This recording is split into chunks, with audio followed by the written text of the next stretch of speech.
us. So let's move on to my topic. Kind of a grandiose statement there. Paradigm shift in cancer treatment. I've been doing medical oncology for almost 40 years, and I've learned a few things. And one of the things I learned was that there is more to it than what you'll get in the conventional world. When I started, there were very few of us in medical oncology. It was considered the wilderness, so to speak. And the fun thing about that was that if you were an explorer and adventurer, you embraced it. If you wanted to do something more settled, you would be a gastroenterologist and do endoscopies all day long. Not that there's anything wrong with that, but not quite as exciting. When I started out, the idea was that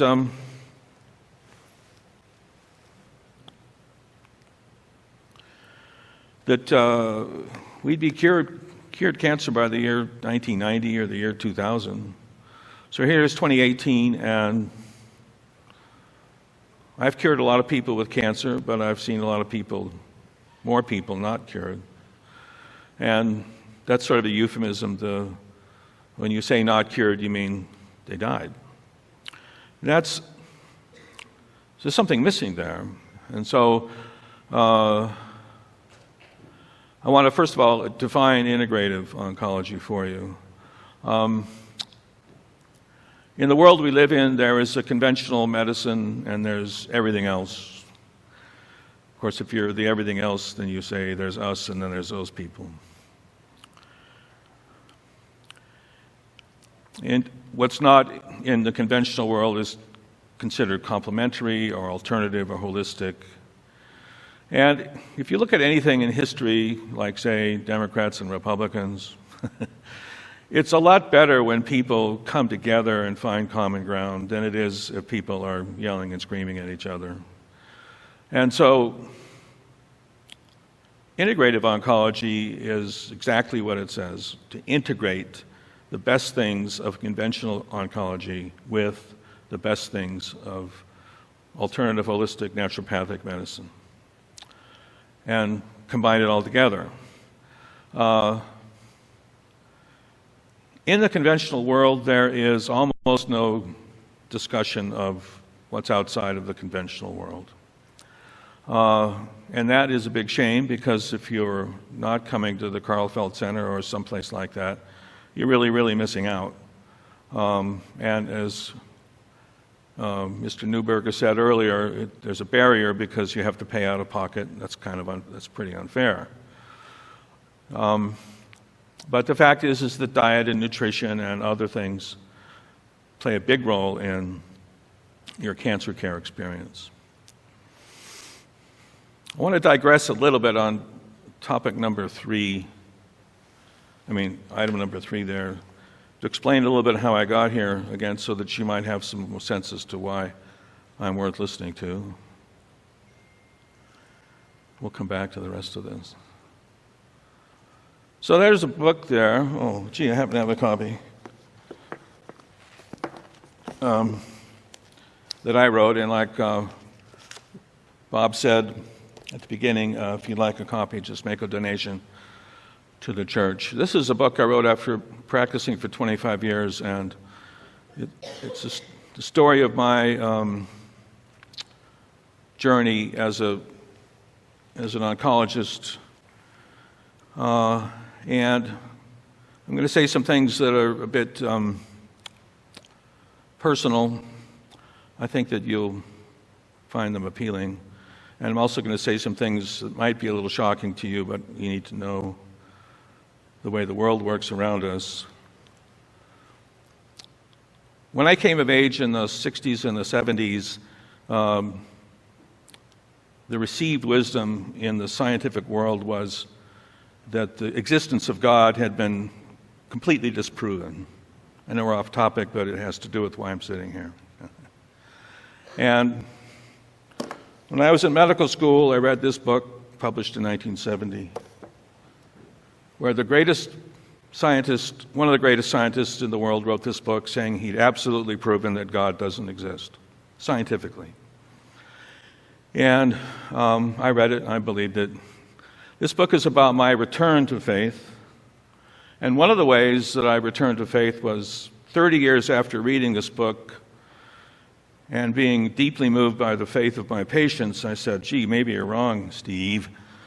And I went back and studied the scientific proof again, and it turns out that 30 years later, another scientific atheist, avowed atheist, very renowned person who's still alive today, wrote a book saying that the proof in this book is absolutely wrong.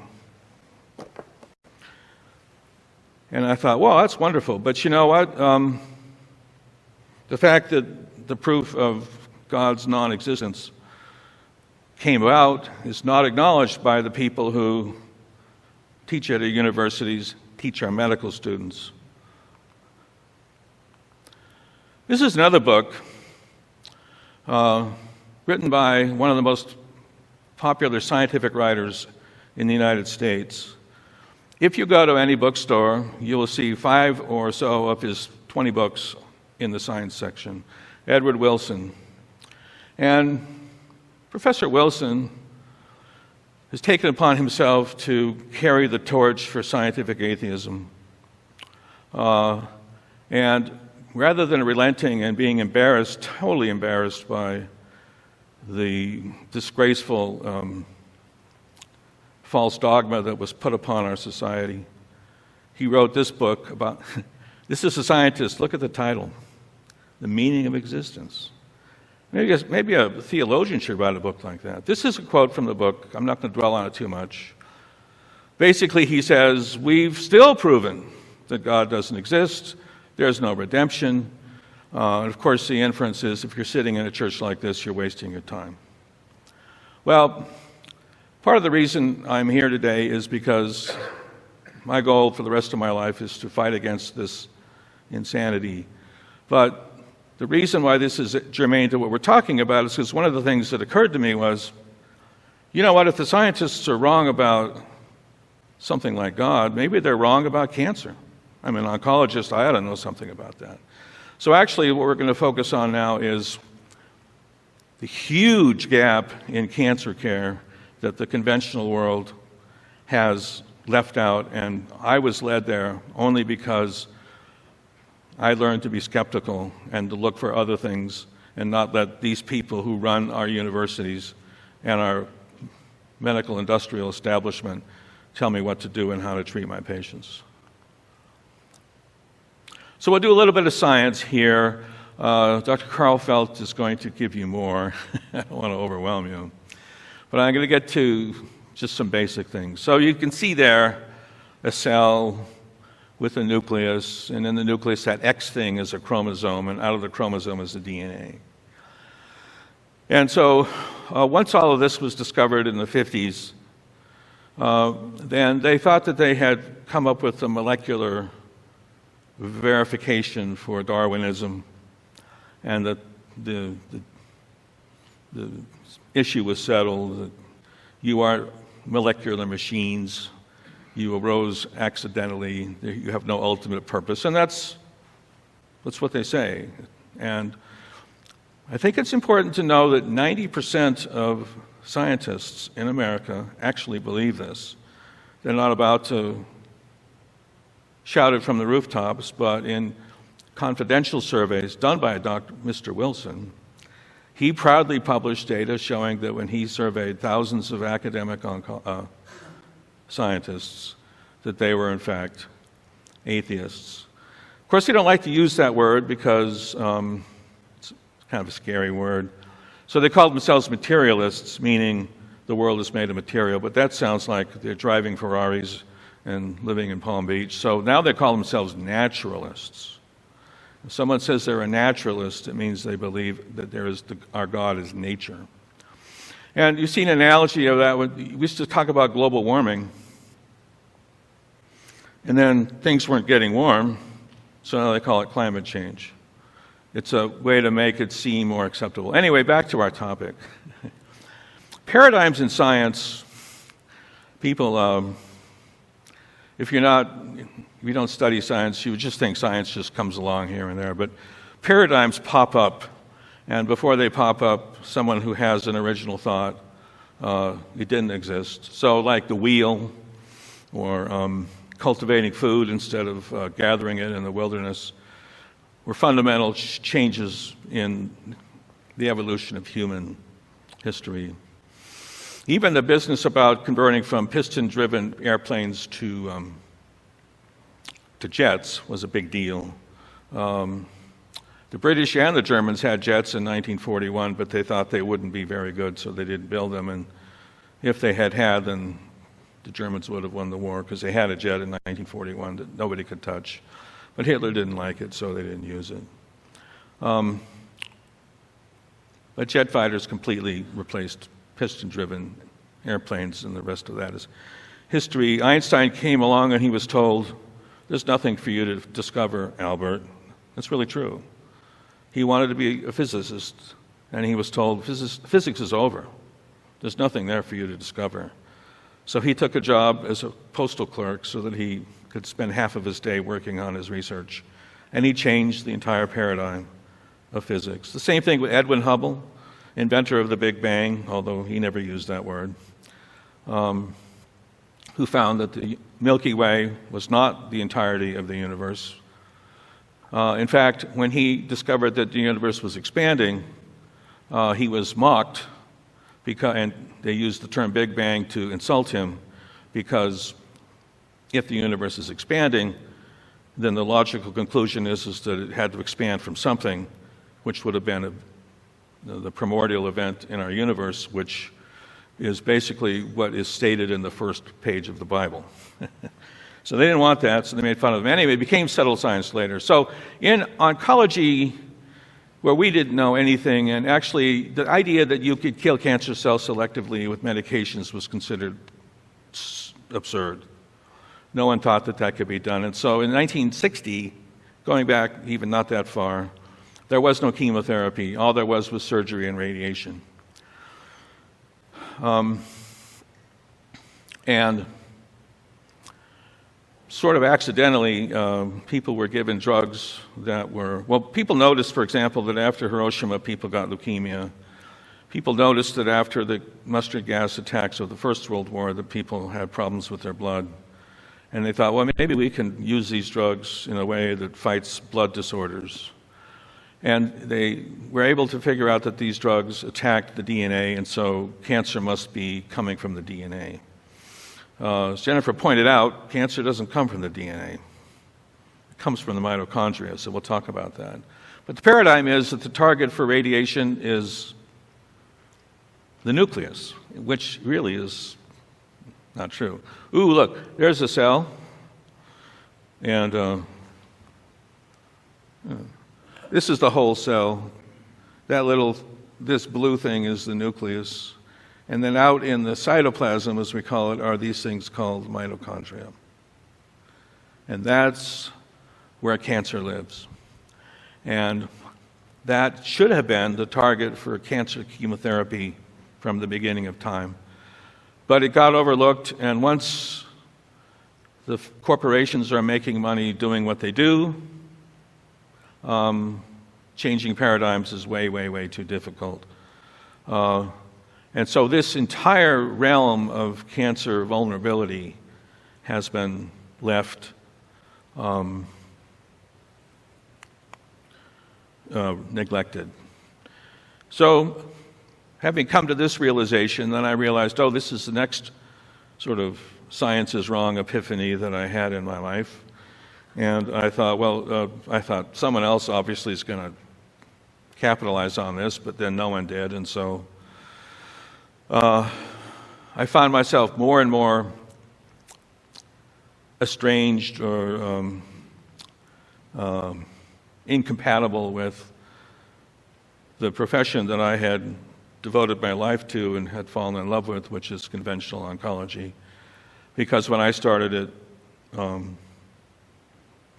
all you cared about was taking care of your patient, and you were the doctor, and you knew what was right and what was wrong, and you did your best. That's not how it works anymore. Doctors are just skilled labor. If you have a medical oncology license, then you're the one who checks the box on the computer, and that's all you do. You can't even adjust the dose. The pharmacist does that. If you adjust the dose because the person's been vomiting for a week, the pharmacist will come after you and say, you can't adjust the dose. I've had a few conversations like that. Oh, really? I thought I was the one who's writing the order.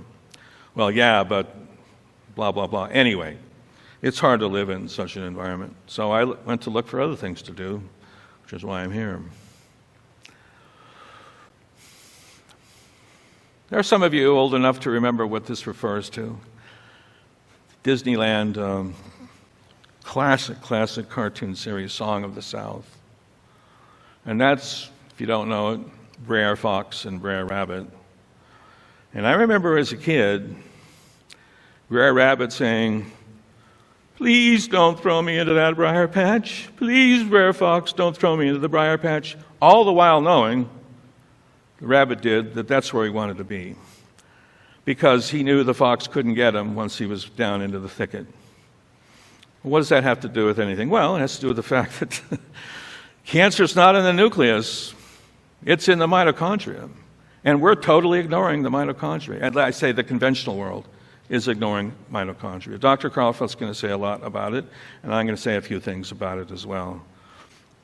It's a little odd, but I remember the Vietnam War. The reason we lost that war, the first war in history that the United States lost, was because the enemy went across the border and we didn't go after them. You'd say, well, it's kind of stupid. I understand why they did it, but same thing is happening now. Al-Qaeda is still there because whenever we get after them, they just go into Pakistan. My point is, without trying to make a political statement, is that if your enemy changes locations and you don't pursue them, you can't win a war. And if you're chasing cancer in the nucleus when it's not really there, you can't win, and that is why cancer remains uncured at this time.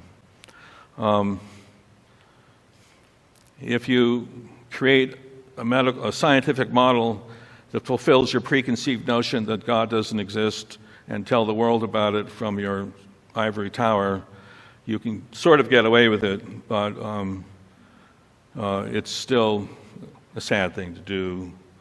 And the same thing is going on in oncology. There's a lot more to it than what's going on. So I'll just tell you a real-life story besides my own. There was a patient that Dr. Karlfeld was treating at the Karlfeld Center who came to me because he had a rare cancer, so rare that he was sent to Stanford, where he was treated. And they nearly killed him with conventional treatment, but he survived. And he lived for a year, and his cancer came roaring back. He was going to be here today, but he went elk hunting, and I'm leaving tomorrow. Because it is Idaho, right? And this is October, and that's what you do. I was in Coeur d'Alene for 10 years, and we didn't get anything done in the month of October. Patients left, staff left. I was building a house at the time, the entire crew disappeared. We're going hunting, and if we lose our jobs, we don't care. Hunting is what we live for. So, and I kind of agree with that. Anyway, he came and saw me in June, told me about his dilemma, and by this time, Dr. Karlfeld and myself and others that I've worked with around the country and also internationally have come up with the protocol I'm going to talk to you about, which is the new paradigm. And I put him on the protocol. He came back to see me 3 weeks ago because he'd been on the protocol, getting his treatment, and he was being assessed in Stanford every 3 months. So they saw him around September 4th. And this is a true statement. The doctors in Stanford couldn't believe what they saw. His tumor was melting away like butter, and this guy was fixing to die. And that's just a fact. Now, if this had only happened once in my career or once on this protocol, I wouldn't stand up here and talk to you about it. But I've seen this now more than a couple dozen times. So I think we're not just seeing a shadow of hair in the brush that might be Bigfoot. I think we've got a clear picture of him. And in the next 12 months, I think we'll have Bigfoot, not so much in a cage, but pictures of him and me holding hands. In other words, real scientific data after we treated 20 to 50 people and shown that we can cause a dramatic change in the outcome of people who have terminal cancer. The remarkable thing is the treatment is very inexpensive and non-toxic. It's an enormous blessing, and you might imagine that it is of no use to people who make money selling drugs. Sorry.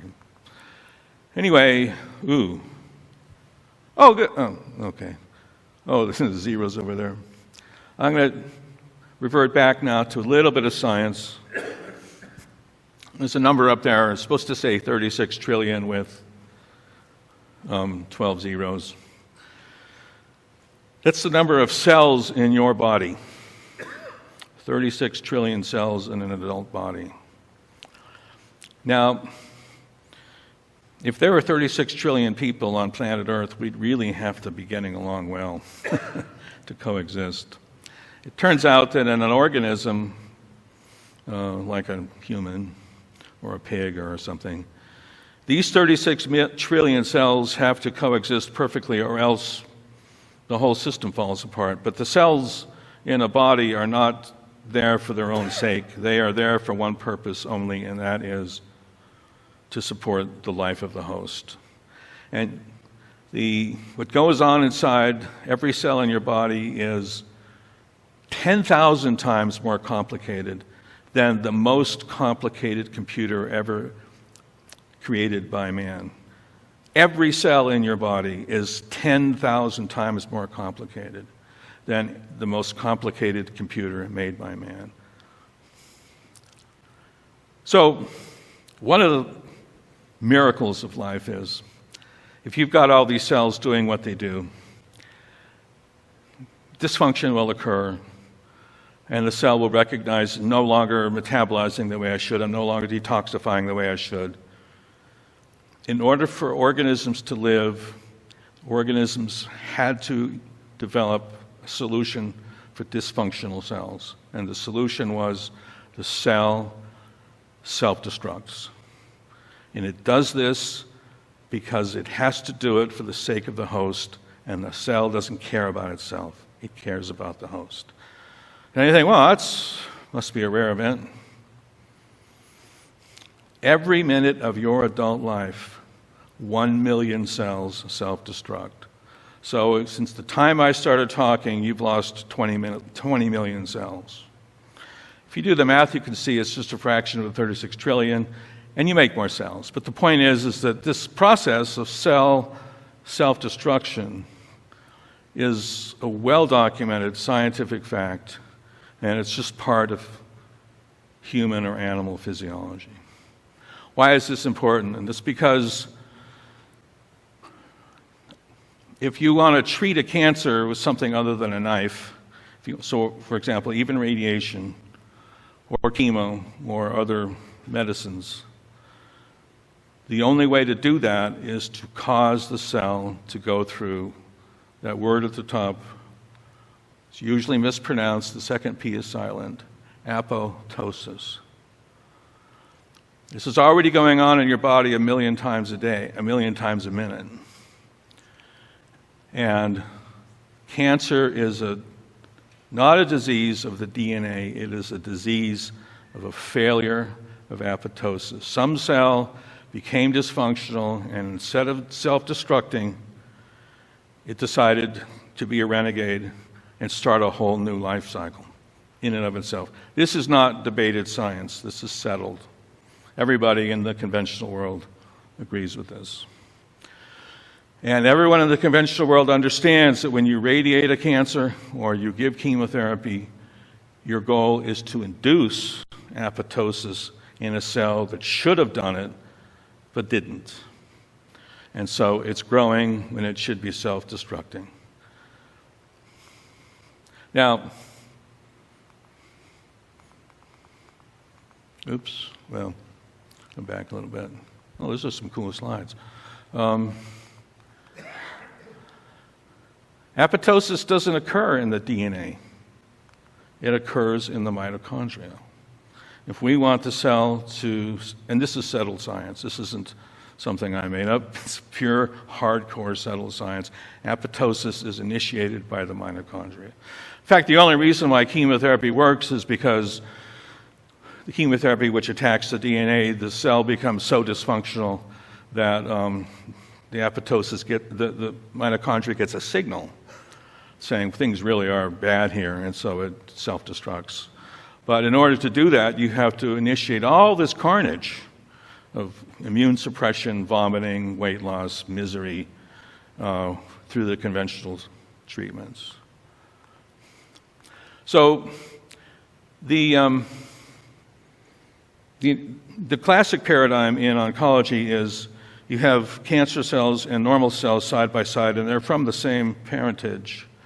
And so you have to exploit the differences of one versus the other. So there is a pill that will cure anyone who has cancer, and it's called cyanide. I guarantee if you have cancer, I can give you cyanide and you won't have cancer anymore. The problem is cyanide will kill a normal cell the same as a cancer cell, and so there's no advantage. The idea about chemotherapy is that the chemotherapy will push your normal cells to 90% of dying, but not quite kill it. And the cancer, some of it will die. And the imbalance, after you've recovered from everything you've gone through, you'll have less cancer. There might be a better way of doing that, just like there might be a God, after all. By the way, I've come up with the scientific proof of God. I wouldn't be talking about it if I hadn't, but that's a separate topic. So, I like to talk to young people about this picture because a lot of them don't know what that thing is. It's too bad. Pedals on the steering wheel. What is this? I grew up in the 60s with the Beach Boys, giddy up, 409, tachometers, manual transmission. Very hard to get a car with manual transmission, but I have one. It's out in the parking lot. 6-speed, 200 horsepower Audi S6, S5. Are you aware that because of the low number of manual transmissions, that manual transmission is actually considered to be an anti-theft device on your car? Because only 17% of the population can drive them. An anti-what? Anti-theft. Oh, I didn't know that. I keep my car then. So anyway, if you have it, if you never have it anyway, these are RPMs, and your car has RPMs whether you have the meter in your car or not. And normal cells are just cruising along. And you're an adult, your cells aren't dividing, they're not growing, they're just living sort of like you on the couch. And so the RPMs for our happy little cell is the one on the left, which is the low RPM. And we know for a fact that cancer cells are revving up in the high RPMs. And they're running around 6 to 7, and if you can push the needle up to 8 or 9, the cell will die. And that's the whole purpose of our new paradigm. So this is a cancer cell. Imagine the cancer cells dividing all the time. What if you were pregnant constantly? I had a baby, now I'm going to have another one, now I'm going to have another one. Or you're running a marathon every single day. You need lots of food, lots of sugar, and you'd be tired all the time, and you'd be revving and revving. And if you go to a certain point, you break. Shoveling that coal in there to rev up the engine. Now I'm going to talk about our protocol, which is called oxidative stress. And one of the things about it, not everyone in the conventional world or in the non-conventional world will agree on everything. But the thing that I'm interested in is this topic. I take, 10 antioxidants every day because antioxidants, I believe, prevent cancer. This is what we call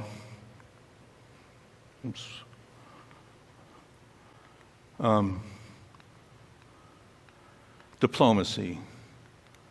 Please don't turn into cancer. I don't want to have cancer. Sit around the table. which was exactly what was happening on December 6, 1941. And the next day, all the glad-handing and niceties were gone. It was war, and we stopped talking, and we started bombing. The B-29 was built for the long-range war in the Pacific, in which my father fought and lived through, fortunately. Cancer cells are running at this high RPM. And one of the things that happens when you do that is you're causing all these oxidative products. You're creating oxidative stress. The only reason the cancer cell can survive is because it is producing tons of antioxidants to quench the heat that's coming from the high RPMs. If you take antioxidants while you're going through chemotherapy, you're actually helping the cancer. Now, this isn't as quite as simple as that, because if you come to Dr. Karlfeldt or other naturopaths and you're depleted, you do need nutritional support, including antioxidants and so on. But if you're in good shape and you're fighting off your cancer, antioxidants are actually going to help the cancer survive. You have to. So this is sort of like the fire is what's going on in the cancer cell, and there's the guy pouring water on the flame so that it doesn't become out of control and the cancer lives. What we really want, is that. It's a war, and that's all there is to it. I've been fighting it for 40 years. Not everyone embraces this approach, but I haven't left the conventional world entirely. My idea is to integrate. So, Dr. Karlfeldt, myself, and others that I collaborate with have come up with this, which I called HOP, the Hyperoxidant Protocol. And it consists of these items and a few others, but that's mostly the list. And the idea is the cancer cell is vulnerable because it's hyperoxidant. And if you push the oxidation of the cell, it will die. Now, I actually treated hundreds of patients on this protocol without chemotherapy, and none of them responded. And you might ask, well, how can you get away with doing something like that? And I said, well, it was not in the United States. So I don't have to adhere to the convention of a society that I'm not in, right? So, and these were people who came and paid their money. Americans came and paid their money. And this is what they wanted, what they got. And I was trying to see whether we could use this stuff alone to get rid of the cancer. And it failed. I'm not going to sit here and tell you that we did things we didn't do. But I had a handful of patients who went back to the United States who were dying and frustrated. And I said, well, go back and take your chemo, but keep taking HOP. And I can tell you over and over again, I would get texts and emails and phone calls. My doctors can't believe what happened. I'm taking the same stuff that I got before I came to Mexico, and my cancer's gone. So, like a lot of discoveries, some of it is chance favoring the prepared mind, or in other words, not so much chance, but following your leads. You know, when Meriwether Lewis and the other guy were going through the Northwest, and there's a wilderness in front of them. They don't know whether to go down this draw or this river gorge or down this canyon. They just had to explore. And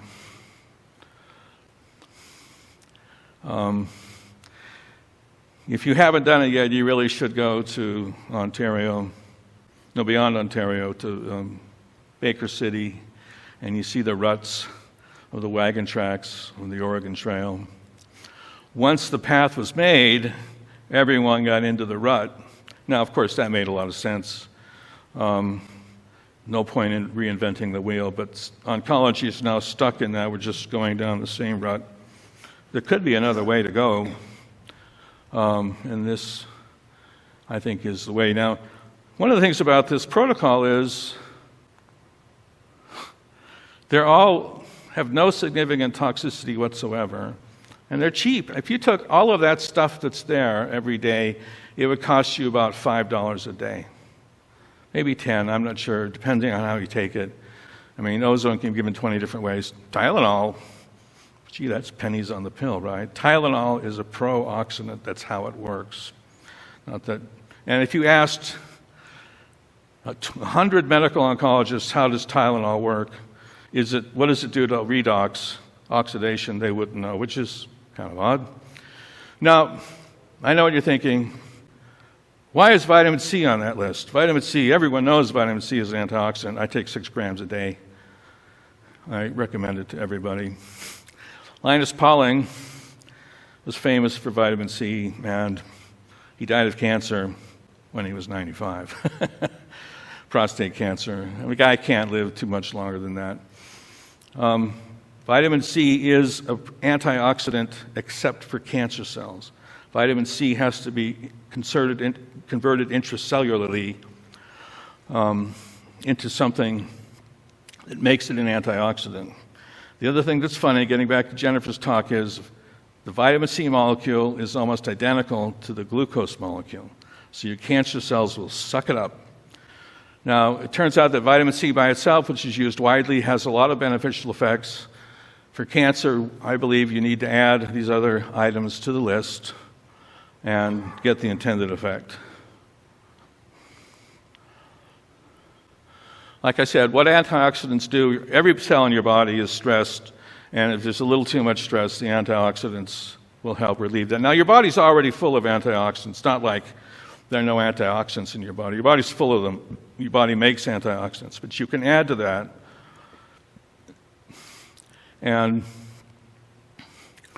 one of the conventional physician medical model is your body's already got antioxidants. Why would you want to take more? Well, the fact is, it works. You could sort of say, well, your body, you're already capable of walking. Why would you want to get exercise and become more fit? Well, because it's good for you. By the way, exercise works by oxidative stress. That's how it works. When you start jogging and you can barely run a mile, and then 6 months later you can run 10 miles, it's because every time you exercise, your body goes, oh, that was rough. We got to fix ourselves. And what your body does is it makes more mitochondria so that there's more fuel, you can burn more fuel, make more energy, and make your muscles contract and expand and cause your limbs to take you down the marathon path. Oxidation. And the thing is, the single most healthy thing you can do for your life, better than any medication ever invented, is exercise. And exercise causes oxidative stress. It's a little counterintuitive, but unless you run 100 miles across the Gobi Desert, or these people in Death Valley doing a marathon in Death Valley, other than that, when you exercise, your body says, oh, there are a lot of pro-oxidants in my system, and it makes all these antioxidants, and your body is flooded with its own antioxidants, and it makes you healthy and live longer. So, like I said, when diplomacy fails, cancer cells consume tons of energy, as we heard in the first lecture, and in order to do that, they need tons of energy. They create oxidative stress. If we can push them beyond the limit through adding pro-oxidants, the cell will die. Now, my research has been concentrated on people who failed conventional therapy because, quite frankly, when people come to me with early-stage cancer, I don't really put them on this protocol because it's not ethical for me to do something unproven when there's a proven treatment.